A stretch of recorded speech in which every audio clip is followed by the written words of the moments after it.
Welcome, everyone. Today, we're unpacking a seriously powerful piece of wisdom.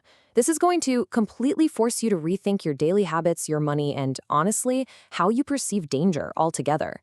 In this explainer, we'll distill exactly why your cash always seems to just vanish at the end of the month and why putting off your financial growth is, well, it's the real trap here. Let's get right into it. Okay, let's dive into this. I want you to really think about this for a second. How many small, totally unnecessary things have you bought recently that you don't even remember, right? Maybe it was some random digital subscription you never actually use, or, a quick impulse buy while you were just standing in the checkout line. The source material points out this incredibly common, almost universal human blind spot. We make these tiny, seemingly insignificant purchases day in and day out, and they're so small and honestly so unneeded that they completely slip our minds just hours later. We literally forget where our resources went simply because each individual tap of the card felt completely harmless at the time. Now, what's really interesting about this slide is the massive contradiction in our financial lives. It basically boils down to one super common phrase: investing is risky. Think about it. At the exact same time we're actively forgetting about all those tiny purchases just leaking out of our wallets, we suddenly throw up this massive mental wall when it comes to actually growing our money. We tell ourselves, and we constantly tell our friends, that putting money into investments is somehow dangerous. We treat the entire idea of building wealth like it's an outright threat to us. And this brilliantly illustrates the absolute irrationality of our mindset here. We just accept this constant, daily loss of resources on forgotten, unneeded things without a second thought.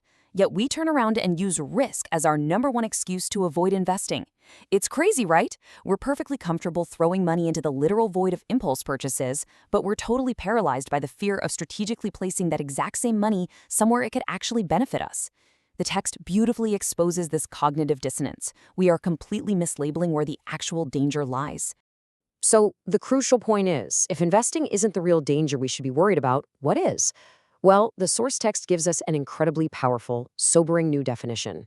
The biggest risk? It's the act of letting your age and your time pass by. It is the absolute ultimate opportunity cost.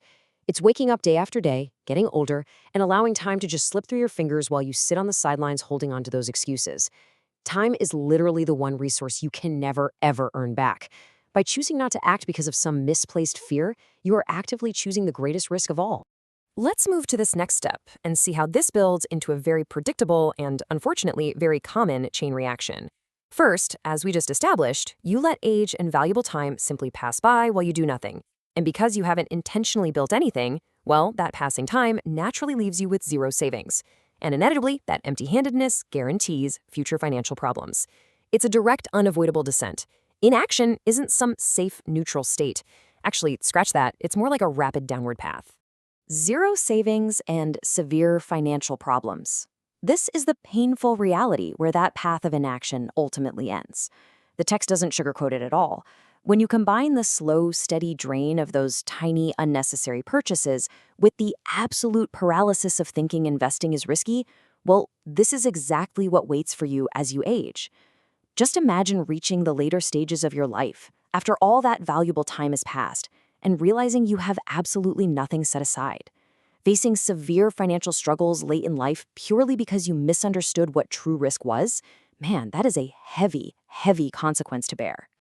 Which brings us to our final question for today's explainer. Will you continue to let time pass, or is it time to stop taking the biggest risk of all?